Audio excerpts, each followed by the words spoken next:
Hey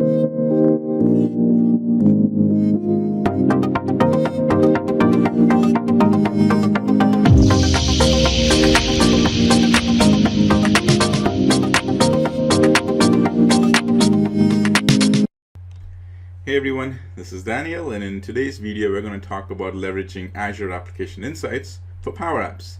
So a couple of things that I'm going to cover in this video is basically, as if it's your brand spanking new Azure work that you've done, and you're going to go ahead and set up the subscription. Then we're going to go ahead and connect to the Azure Application Insights, set that up, and then we're going to go and take that Azure Application Insights and tie that into Power Apps, and I'll kind of walk you through that entire process.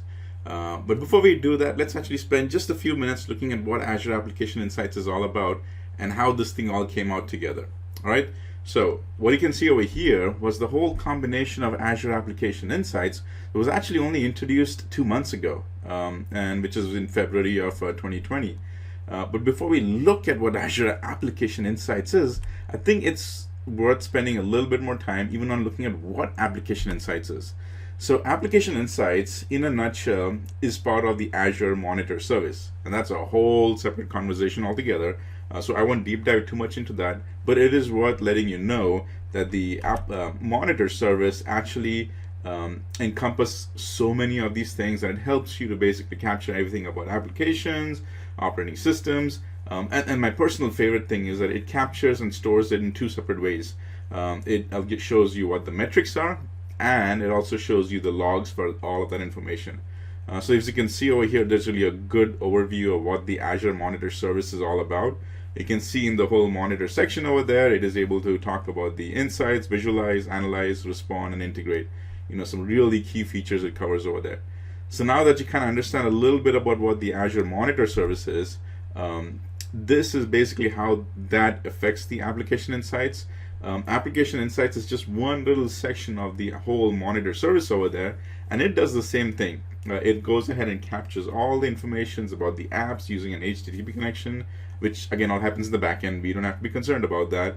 But it gives you the insights where you're able to see the alerts, where you're able to see, what are the REST API connections over there. But a couple of neat things is it even allows you to take that and view that as a Power BI, and I'll cover that at the end, by going ahead and exporting all that information. So this is basically the application performance management, or the application insights over there, and these are the things that it is able to do. It's able to request rates, response times, failures, page views, user session counts, performance counters, location services. That's another key thing, and I'll kind of show you all of that over there. So as you get the gist of all of this log telemetry system, which was for Power Apps, which was introduced only 2 months ago, in this video, this is all that we're going to cover about. We're going to see first how do we configure that, and I'm going to walk you through that. How we apply to an existing Power App. So you may have a whole bunch of Power Apps which are really great and using, and you want a little bit more logging functionality over there, and I'll show you how to do that. How do you go to the data and how do you view that data in Azure? I'll walk you through that as well. And at the end, I'll kind of add that nice icing on the top of the cake is how to get that static data and import that into Power BI. Now, before you jump into all of that, I gotta tell you that these are the requirements that you need. You will need to either you yourself go to access your Azure Portal and create this new service, and there's different options over there. You can go ahead and go pay as you go, or you can do a free one. So the pay as you go, this is basically the building that is an option over there. Works very well, very cheap, perfect for testing. But in this demo, I'll show you the free service that I'm going to talk about. You will need to assign you'll need to have makers to assign this Azure Application Service Insights into an existing app, and I'll show you how to do that. And basically, in order to do that, either you are the owner of the app, or you have to be a co-owner of the app, because you're going to modify the app just a little bit. So now that you understand the whole thing, let's jump into the actual process of it. All right. Like I always say, enough with the talking, let's look into the app. So I'm going to get out of this over here, and the first thing I want to do is I'm going to go into my Azure Portal. So as you can see, my Azure Portal is so fresh over here. There's actually nothing very fancy, but in this I'm going to kind of walk you through creating a subscription. Now again, this is for those people who are fresh, are focused so much on Power Apps and Power Portal that they've never actually done any of the subscriptions. I'm kind of walking you through that process over here. But if you're already familiar with this, you can actually just fast forward towards the the fun part over there. But it is key that I kind of show you how this is done as well. So I'm on the Azure portal. Here's the URL, portal.azure.com. Pretty much everybody has access to this.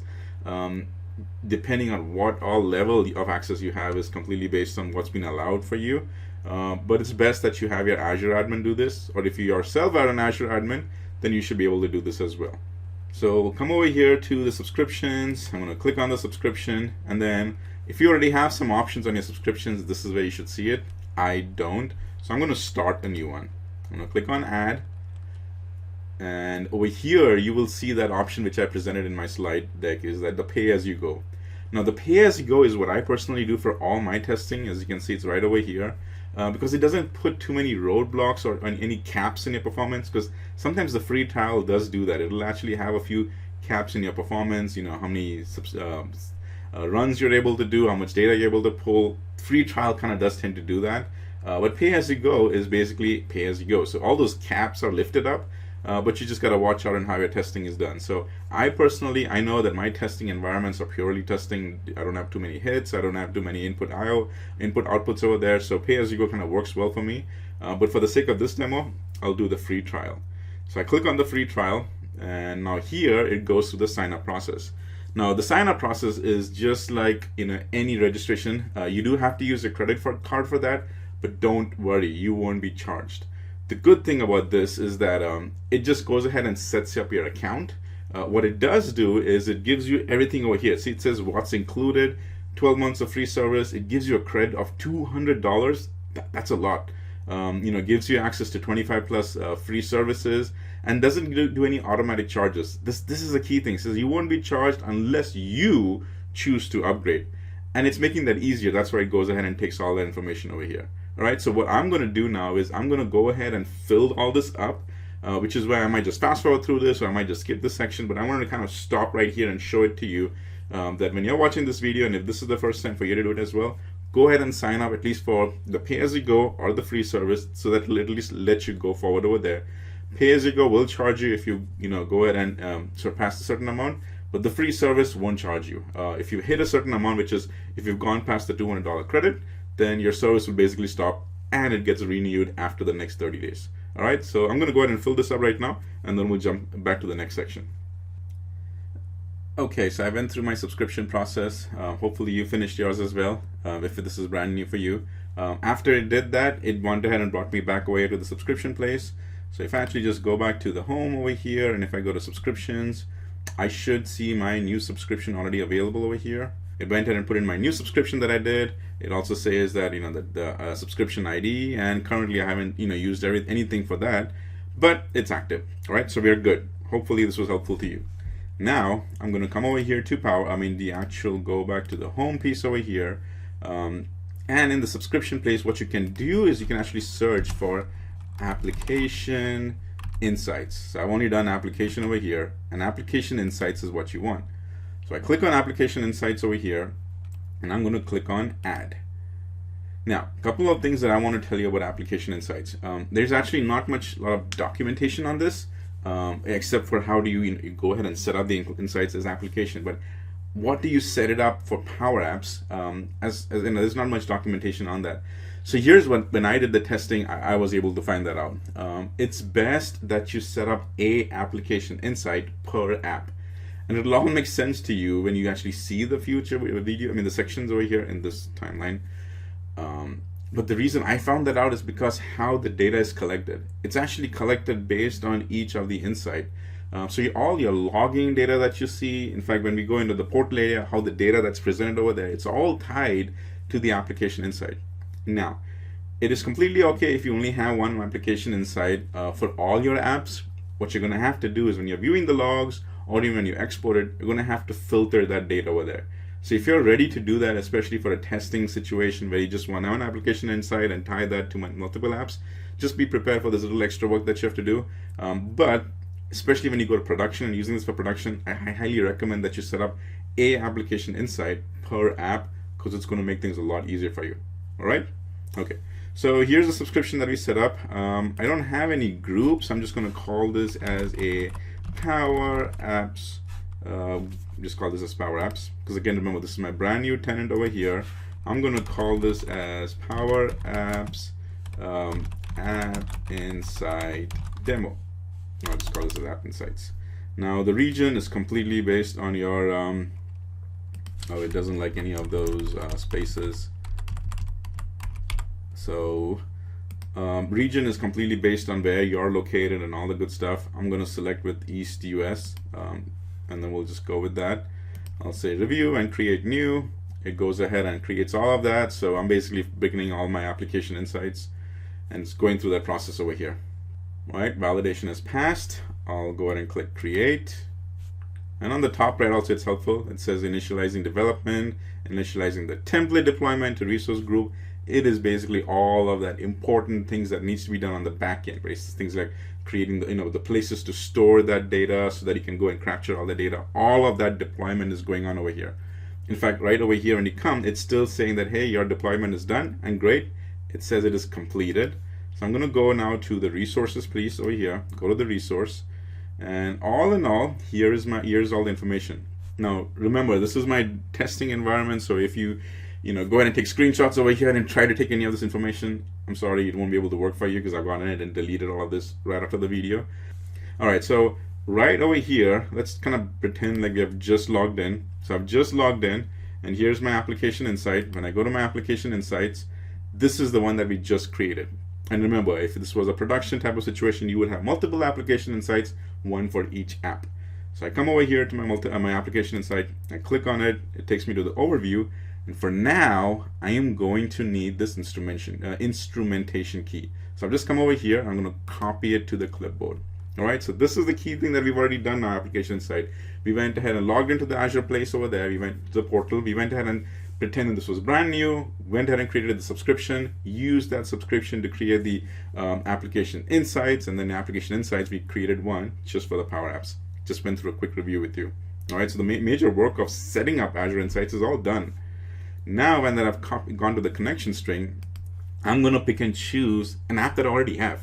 So the great thing about this is, it's not that from moving forward, it only works for all the new apps moving forward. This will work for any of your existing apps as well. So that's great. And that's exactly what I'm going to do. I have this site inspector app over here. So I'm going to actually edit it. Remember, this is why I said that you either need to be an app owner or a co-owner for this to work. And that's because I'm going to have to go into the studio and actually edit that a little bit over here. So I'm logging in. It is loading the App Studio over here for that existing app. And now, once I've logged in, once I've loaded over here, the key thing is you need to be on the app right over there on the top. But it usually picks up the first screen. You want to click on the app, because once you do that, right on the right side over here, there is the option for the instrumentation key. Now remember, this instrumentation key is the exact same one that we copied over here. So it kind of makes sense now why I did that. Great. So I'm going to go back to my app. I'm going to go to the app over here, and in the instrumentation key, I'm going to paste it. Do that. I'm going to, it really didn't do anything, as it didn't know that I made any change. You can basically click on something, try to do this, do that, something which kind of says that, hey, a change happened. And now when I come over here, it's asking me to save. And once I've saved it, I'll go ahead and publish it. That way it captures that instrumentation key, and then I go ahead and publish it. I know it was a little confusing because you added that instrumentation key. It says, Daniel, I did do a change, but why am I not getting the app to save? It's okay. Just click on the app somewhere, delete something, add it back, whatever, so that you have the option to save it, because that's you'd rather save it over there. So now I can get on close, and you've made the relationship. You've connected the application insights to that app over there. Now, in the documentation for the application insights, it does say that it can take up to 30 minutes, up to 30 minutes for the data to start coming in and start pulling information over here, and start gathering information over here. Now, from all the testing that I did, I've actually started seeing data coming in about 15 minutes. So kind of keep that in mind, that you've set up the connection over there, you set up the thing. So why am I not seeing data over here? Well, it can take some time, because remember, there's a lot of work going on in the back end. But this is actually a good time to talk about all the work that has to be done in the Power Apps, right? Because we take things for granted a lot. We went ahead, we see the web studio, we've gone ahead and built the app over there and everything works. But think about all the data that Power Apps is connecting in the backend, because all of that is going to be stored over here. Also see about the connection strings that are being allowed from the app over there directly into Power Apps. And all of this is happening inside the umbrella or inside the whole app, Microsoft Azure security over there. So it's not that there's another connection that is made outside Azure. It's all happening inside the secured boundaries of Azure. So as an end user, you really don't have to worry too much about security because it's already happening inside the the confines of Azure over there. So what we'll do is, let's see, hopefully it's connecting. So let's actually just start going to the app over there and let's start playing with it. So I've opened up the app over here. It says, yeah, I'm going to allow all of this good stuff. And this is a very common app. It's actually one of the templates that are allowed. So you may have even played with it and seen with it. So I'm just going to pretend that I've come over here and I'm going to go ahead and do some, let's even pretend that I'm adding a new one. Title that testing for Azure Insights, subtitle. I'll just do it with the address. Checking for wind damage. Okay. Let's see, my address 123 Microsoft Way, Redmond, Washington. What the address? So I don't want to add anything. I'll just say done. Saving. That came through over here. We can go into this one. We can go and do some editing in the photos. Everything's good. We'll just do a lot of clicking around because it'll make sense to you why we're doing all of this. This one's done as well. I'm just capturing a lot of data for it to be stored over here. All right, same thing over here. I'm gonna edit that. Done. No description. We'll come to this one place over here. We'll click on this image. We'll delete that image. Would you like to delete this image? Yes, deleting it. Again, just doing all of this to show or do some activity over there. You can do the exact same thing too. All right. So what has happened is, in the process, I've actually started clicking and allowing data to, ingestion of data over there. This data is sent into Application Insights. Application Insights is massaging all that data, and it's working. It's working really well. What I'm going to do is I'm going to jump from this demo one to another application of mine, which I've been testing this for quite a few days. So I've got a lot of data. So let's switch. And if you have some time, we'll come back over here and just view that. All right. So keep that in mind, is that I've walked you through the process. So from here on, everything is the exact same. But now when you're doing it, the testing on your side, you need to give this a little bit more time, up to 30 minutes. But remember, it can be as fast as 15 minutes as well. So I'm going to switch over now to one of my apps. This is a very common app that I've used, compare large data sets. I actually did a video on that to compare how the performance works over here. And I did the exact same thing. I came over here and the app opens up directly. I'm going to go and just do some testing. I go to SharePoint Online. I'll go ahead and filter it to a different county over there. In the county, it's coming up, filter it down to that one. I'll just randomly pick something here. I'll just change that from E to East. Just something, right? Just doing something. Then I can go back over here. It goes ahead and updates that. Come back here, click on Azure SQL. Yeah, everything looks good. Again, do Washington. I'll just do whatever. It goes ahead and does that. Did that Washington search over here. Everything is good. So I've captured some data. Now, before I jump into Application Insights, I do want to show you the existing functionality of analytics that's already available. So when I come over here to my apps and I click on this one over here, the app that I just tested, you see on the top over there, it says analytics. So that's some insights that's already available out of the box. So let's take a look at it, all right? So I'm going to click on that. And what it does is it actually starts loading a Power BI. That's the Power BI icon over there. And out of the box, there is some fantastic insights available over here. So let's spend a few minutes looking at that, because not only does that help you say that, hey, this is enough, I don't want any more information, but I'll also show it to you that this is what's available out of the box, but App Insight provides that little extra wow factor, all right? So kind of keep in mind a few things that I'm going to go through. First over here is it's focused on the app, the whole app as itself, all right? So in the usage piece, I mean, there's actually three different options over here. It shows in the usage over here.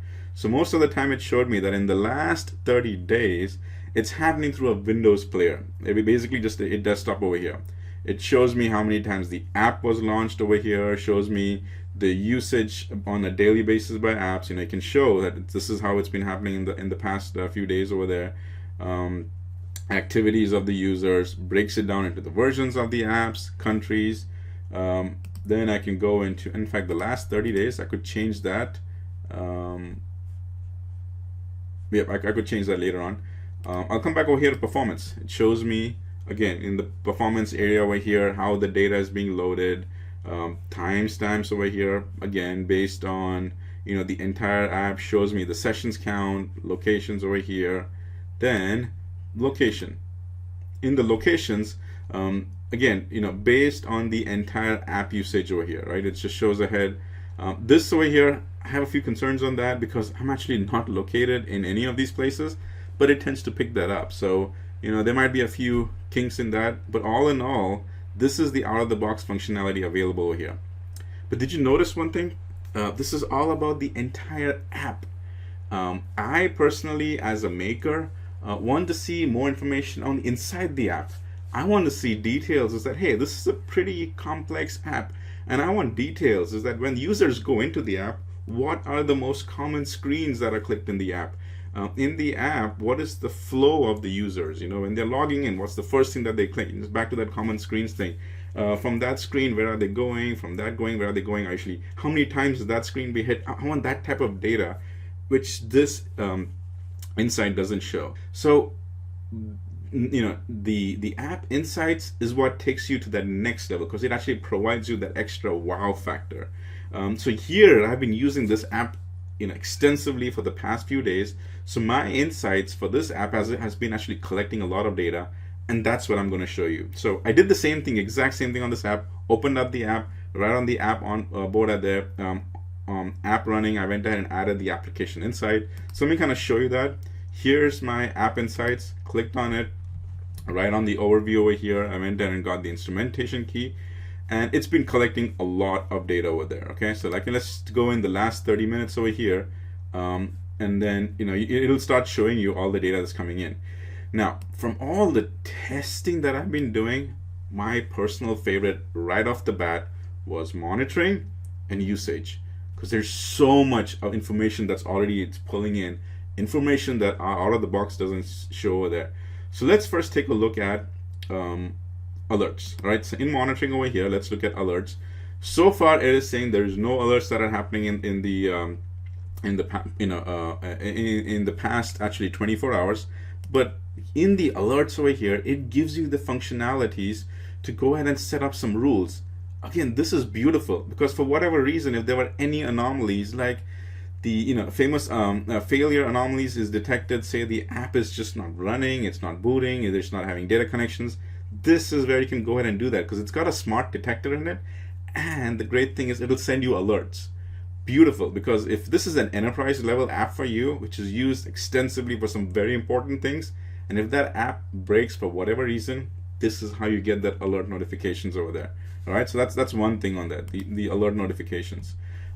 Metrics is another key thing over there. It is still growing, but if there's, again, it's a process where you've got to go ahead and actually do some adding stuff over there. It's not really out of the box. Logs is pretty interesting over here because logs goes ahead and captures all this information, and it actually even allows you to put in queries very similar to like an Excel macro or a SQL query if you're comfortable with. It goes ahead and gives you that information. I'll touch this a little bit more in the end. I want to jump to the workbooks over here. Now in the workbooks, these are the out-of-the-box kind of reporting workbooks that it automatically generates for you.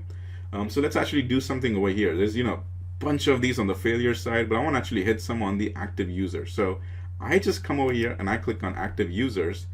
Again, I didn't do any coding or anything, but automatically it is generating all of this information over here, and it gives me some very interesting information. It's able to go ahead and say that, hey, in these past 24 hours, and in fact mine over here is literally in the past 30 days, it is able to go and say what are the trends for this app. So like the active users are obviously coming to the intro screen. Then after that, they are jumping. The screens are the most ones that are hit over there. The trending of the usage of the screens is pretty important over there.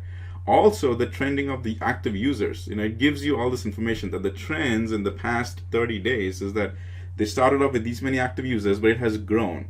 Again, shows you how popular that app is. Now I can change that to from last 30 days to say last 7 days, because that's where I did most of the testing.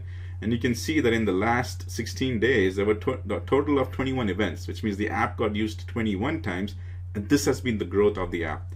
Pretty interesting, right, over there. But let's not stop over here, because there's a lot more information. So let me go back into the back over here, going to the Application Insights, and I could have clicked a few other places to do this nicely.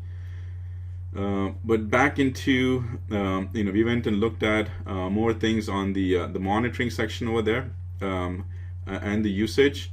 I want to actually spend a little bit more time on the applications map over here. So watch this. It shows that it's been that much usage has been done just in the last so many minutes over here. It does that over there. Now in the usage place, let me just make sure I haven't missed anything. Yep. In the usage over here, we went through the monitoring piece. We looked at the metrics. We looked at the logs. Let's take a look at the users. Right now, just in the in the past 24 hours over here, it's breaking it down based on an hourly basis. It's going down to that much detail, all right? So it's saying that in the last 24 hours, there's been so many hits that are happening. Like yesterday when I was testing it, there were so many hits happening exactly at the time, and then the date and the timestamp. So much going on over there. If you click on more insights, it gives you a lot more information, and this is really interesting, all right? So it breaks it down into the 5 more users over here, and it is telling me that in the last 24 hours, it broke it down into just the 5 users. I can change that to getting some more users, but check this out. It says the performance has been good because it went ahead and did all the analytics for you, but Kannapolis, United States is actually where I stay. So it's telling me that most of your users have been using these apps in that area over here, but it also tells me that your app has mostly been used on a Windows 10 Chrome browser, but hey, every once in a while, there was actually one session where they even used an iOS. So this is really neat from even the maker standpoint, because it actually helps you understand that, hey, where has been the use of this app more, or in my company, where are the apps being used more? Is it more on the desktop side, or is it more on the the iOS or the mobile device side of that? Because that can help you make decisions for the future. If 90% of your users, which that's what it seems right now, actually 75% over here, are desktop users, then future decisions on making apps could be leaning more towards the desktop over there. So really good insights, because at the end of the day, numbers is what helps you make the decision, and this is where you get those numbers from. All right, so one of the things that I personally love is this user flows over here, because this helps me make decisions of how this app is performing over here. So just to give you an overview of what's going on is, oh boy, let me go back in again. Monitoring user flows. All right, so in the user flows, I'm gonna actually peek in a little bit, and I'm gonna do some editing, because in the editing, I just don't want the last 24 hours. I'm going to try to get, say, like the last 7 days, all right? Because I did some testing. That way it gets more data and it shows you. And this is so cool, because coming back to what I said when I was showing you the out-of-the-box analytics, is it is tied to the entire app as a whole. It shows me about where the app is being used, how many times it's being used, locations and everything. But that option over there didn't tell me how the actual app, like when the app is being used, inside the app, what is going on. This is what it shows over here. So let's kind of spend a little bit more time over here, right? It says what happens before and after the intro screen. That screen which I have in the app, it's actually called as intro screen. So this the application insight has details about the app over there. Now, if I go in and take a look over here, let's spend some time. It says when the session starts, it initially goes automatically into the intro screen, which is fine, because that's how I built the app. That intro screen is the first default app over here. But after this is what amazingly blows my mind, is you see how the thickness of these pipes are over here, or the way the flows work. That tells you the more thick it is, the more traffic is going over there. And even you can see that by the numbers. So you see the blue one over here, it's more thick, which means it has had more sessions, because over here there were 4 sessions where from the intro screen, when the users were using it, they first jumped straight to the SharePoint list over there. Now in my case, that app was that simple, but if you had a more complicated app with more screens, this will tell you where the popularity of the app is, because you can immediately assess it by the thickness over here. Second is, people were, after they went to the intro screen, they just went ahead and ended the session. The second one, or the third most popular, was the Azure SQL over here. Same thing, after the SharePoint Online, well, again, the way the app was built is after you've hit any of those screens, the only option left is to go back to the intro screen. So that's basically all the thickness over here. But let me show you something. This has been only showing you for the 3 number of steps. I can bump that up all the way to 9 steps. So in the 9 steps, when it's loading, and I can even jump this all the way to the 9 over here, is now it is able to, it just get me all the information of how the user has been jumping based on all the steps. By default, it only allows you the 3-step process of how the users have jumped in, but here it shows you of all the from this step to this step to this step, up to 9 different steps, 9 different types of and 9 different phases of using the app usage up to 9-step level over there. This is where it stands right now. It just shows you that, so you can actually see that in such a detailed way, not just the usage of the steps, but how many, the usage of the screens, but how many times it has been used. It gives you all that information. But let's not just stop over there, because in the intro screen, I can actually jump into saying, okay, I'm not just interested on the intro screen. I'm interested to see that after, say, the CDS screen, what happens over there. Also, in this case, I've only included the views. I can actually, in the page views, I can do both the custom events and the page views. So I can go ahead and go ahead and generate a brand new graph, because remember, the data is already there. It's just generating the data for you, and that's the cool thing too. It's generating the data for you. So in the detail now, when I come over here, it's able to give me, see the data presentation changes a little bit, because if you remember the last one, it was the app opened up, went to the app screen, and it just started showing all the screens over here. But now it's showing even the events, that what is the event that is running over here. So from the app, which is on start, goes into the intro screen, then from there it goes into the SharePoint Online screen. When the session has ended, it again goes to the on start, and if there's any functions you have in the on start, it'll get kickoff. So that level of event session information also really helps over there. Okay, so I'm going to go now to the other cool things that I want to show. Is there is this information, again, some types of logging information that are available over here. And out of the box, it shows you engaged by users on a user basis over there. These are all, again, out of the box functionalities that are available over there. And you can click on more, and it shows you the same type of information that is available over there. All right. Now, the last thing I want to show is something that I know I personally have asked. Haven't gotten much response on it, but at that time, but I really believe that this is the answer. Is that if you remember, when I came back over here in this place, I'm already seeing some really cool functionality over there, right? It's out of the box available. But the one thing I had asked is that, hey, this Power BI running over here, right? Which means it is gathering some information from somewhere. Can I get access to that so I can build my own data?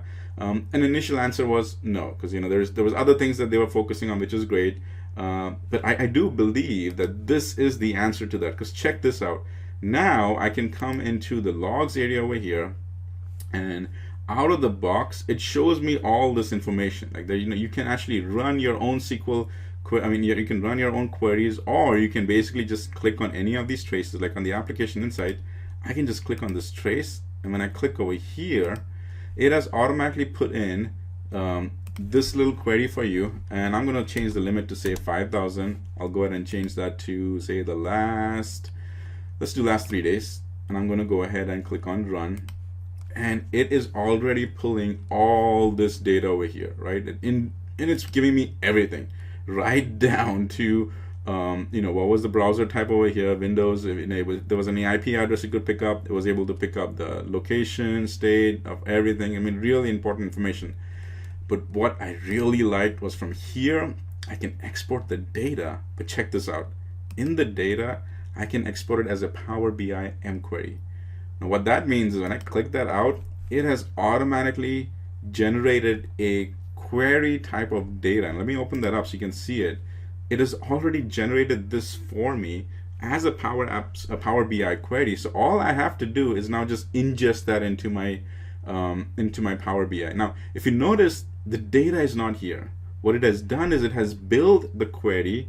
You see that little thing over there? It has built the query. It has already made the source, the JSON connection to that app, putting in the app ID over there. It's done all that heavy lifting work for you. So what I have to do is now I just got to go over here, and I'm going to go now to my Power BI. In the Power BI, I'm going to come over here, and I'm going to open up from the get data. I'm going to open a blank query. Actually, if I come to blank query, I go to advanced editor, and the advanced editor, it already has this template. What I'm going to do is I'm going to come over here, and I'm going to do a full Control C and a Control A for all copying, Control A for all selection, Control C for all copying. So let me just do that again, and I'm going to just delete all of this and do a Control V for pasting, and I'm going to hit see. By the way, it didn't detect any errors, so that's good because I didn't do anything. I just went ahead and did a copy and paste, and I hit done.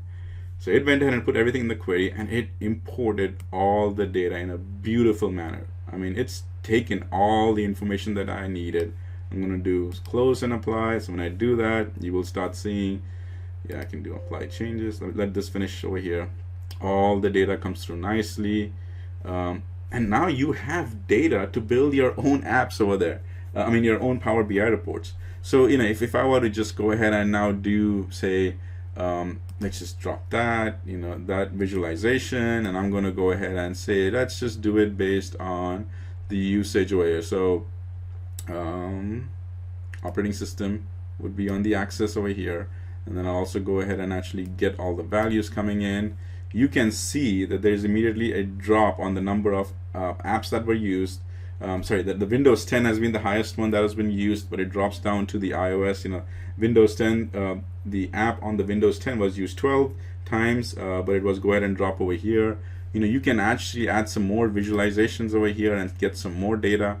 All in all, you've got the data, which means you can massage it to however you want it based on your Power BI report, something which is not possible with your out-of-the-box visualization. And now you've got all the data that you want. You've got the data.